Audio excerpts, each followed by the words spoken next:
Friday, May 28th.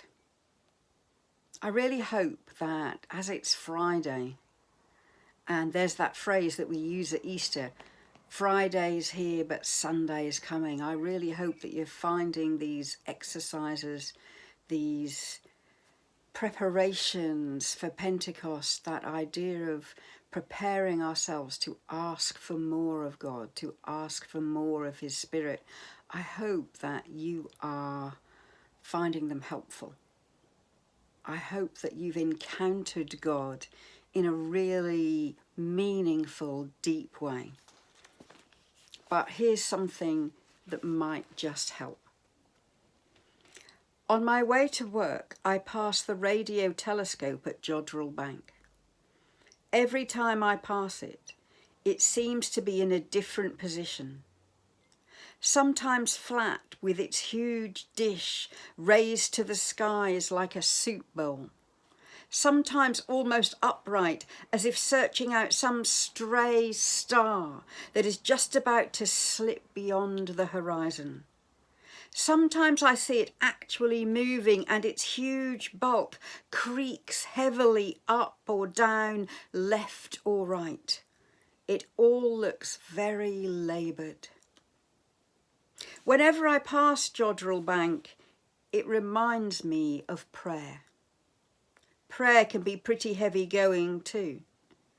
At least it often seems like that, especially if we go at it in the ways that we have so often traditionally been taught as children.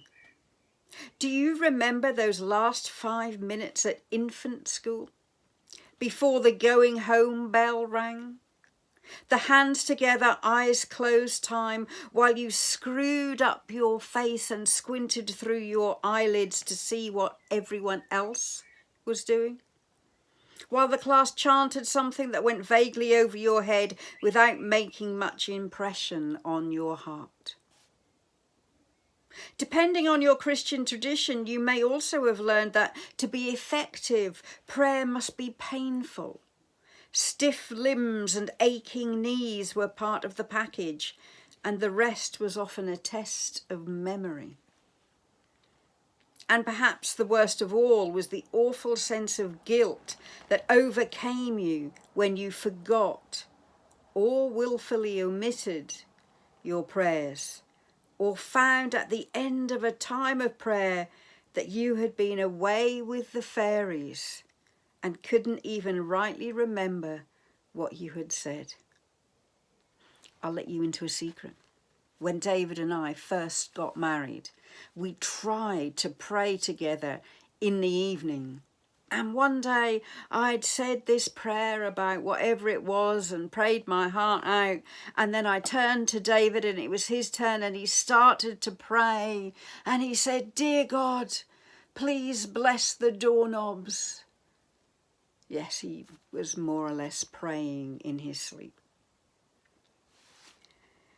But perhaps in all of this, I am in danger of projecting my own shortcomings onto you. But however you learn to pray, you will have your own reasons for picking up this time and looking for fresh ways and a new vision in your personal journey with God. Whatever those reasons are, I would just like to begin by inviting you back to Jodrell Bank, because I think that it can show us a way to pray. A radio telescope reminds me of the huge, complicated efforts we make to catch the signals of the stars. But it also shows me a profound truth. It reminds me that all we can really do to receive God is to direct our hearts towards Him and trust Him to do the rest. It spells out for me a few simple ground rules.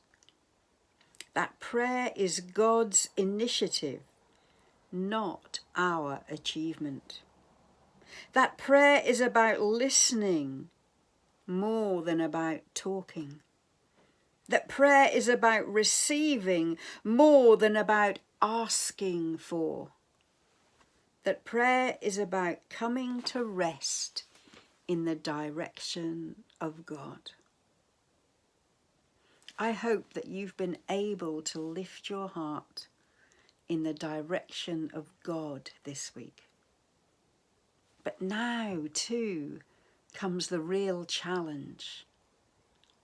You see, if you turn your heart toward God, and if you're in the position to receive from His Spirit, and if you hear, and if you're listening, the question then becomes, how do you respond to what He says? I've talked about barriers and blockages to the channel of the Spirit.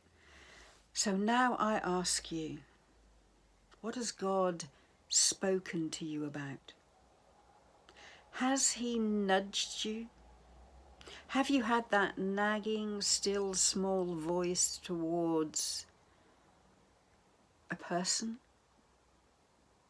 a relationship to be nurtured, or a relationship maybe to let go of? An attitude, a memory which stops you from giving your all to God? What is it that God has you focusing on? Because He knows it's just that thing that is the next step to more of the channel that will allow His living water to flow within you and then out to the world.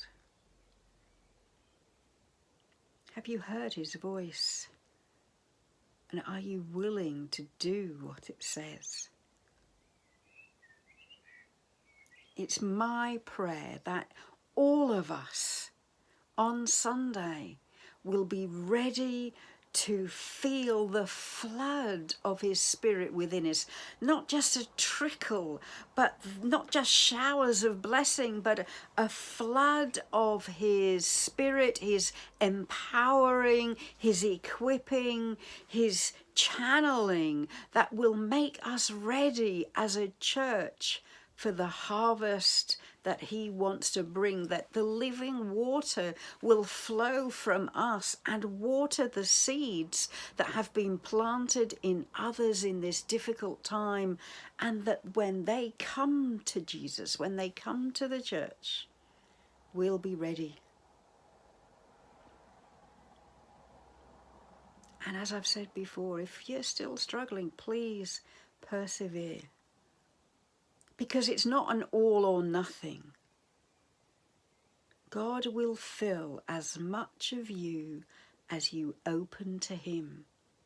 And as you learn to trust Him, and as you learn to swim, and as you learn to enjoy the refreshment of that living water, you'll be ready to open up another channel to receive more of what God has to offer.